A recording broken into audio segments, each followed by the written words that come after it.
We are going to learn interrogative and negative sentences of future simple tense. इससे पहले हमने interrogative और negative sentences सीखे, present और past simple tenses के. So अब हम future simple tense के सीखेंगे. Future simple tense को हम use करते हैं ऐसे actions के बारे में बात करने के लिए जो हम करेंगे, हमारी decisions जो हम बनाते हैं जिस वक्त हम बात कर रहे हैं कि हम आइंदा आने वाले वक्त में ये बात जब कर रहे हैं उसके बाद हम जब कभी ये काम करेंगे, 5 मिनट बाद, शाम को, एक दिन बाद, एक हफ्ता बाद. So these are our promises and our offers, our predictions.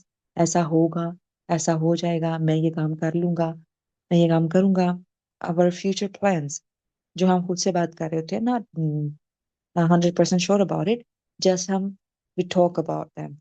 So ऐसे sections को हम कहते हैं future simple से related actions.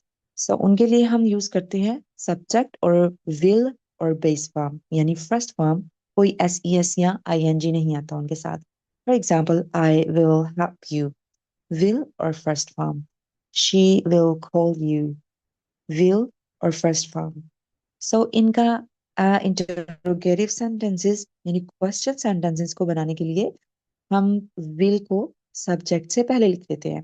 For example, she will call you, will she call you, will उसके बाद सब्जेक्ट और फिर फर्स्ट फॉर्म आती है. For examples, will help me, will she come to the class, will they finish the work today, will he understand this lesson.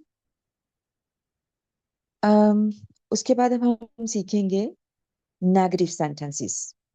अच्छा, negative sentences start करने से पहले हम एक पॉइंट यहाँ पे सीखेंगे. हमने हर सब्जेक्ट के साथ विल यूज किया, I will, you will, they will.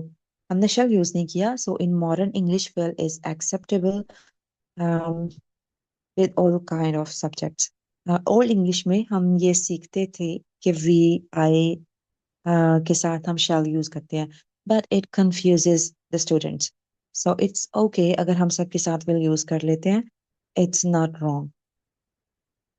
Okay, negative sentence हम देखेंगे. नेगेटिव सेंटेंसेस में हम विल नॉट सब्जेक्ट के बाद यूज करेंगे और उसके बाद base form will not. Short form इसकी जो है it is called won't. Will not becomes won't.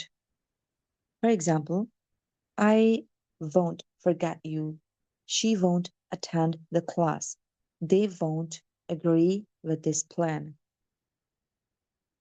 he won't be late tomorrow.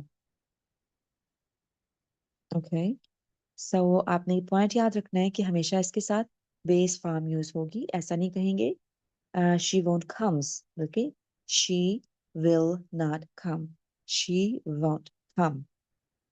Okay, उसके बाद